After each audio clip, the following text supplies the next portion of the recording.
තමයි ශාරුක් ખાන් ගැන ගොඩක් අය නොදන්න කතාවක් මම ඔයාලට කියලා දෙන්නම්. ශාරුක් මූවි ස්ටාර් කෙනෙක් වෙනවා කියලා හිතාගෙන මුම්බායි වලට එද්දි එයා නිකම්ම නිකම් මිනිස්සෙක් විතරයි. හැබැයි එයාට නළුවෙක් වෙන්න නෙවෙයි ඕනුනේ.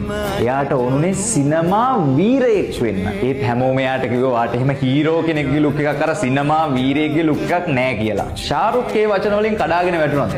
පොඩ්ඩක්වත් නෑ. එයා ප්‍රසිද්ධිය කියලා තියෙනවා I am the best. මම තමයි හොඳම. And even if I am not, සහ මම එහෙම නොවුනත් no one can tell me I am not. කාටවත් කියන්න බෑ මම එහෙම නෙවෙයි කියලා. බලන්න පුතේ කිසි දෙයක් නැති වෙලත් එයාට එයා ගැන තිබ්බ විශ්වාසය. තමන්ව වැඩිපුරම විශ්වාස කරන්න ඕන. තමන්ව විශ්වාස කරන්න කිසි කෙනෙක් නැති වෙලාවල් වලදී. හැබැයි අද බලන්න ශාරුක් ખાන් කවුද කියලා. එයා කිං ખાන්. බොලිවුඩ් වල රජා. අද එයා කිව්වොත් විශ්වාස කරන්න නෙවෙයි මැරෙන්න හරි මිලියන ගාණක් මිනිස්සු ඉන්දියාවේ ඉන්නවා.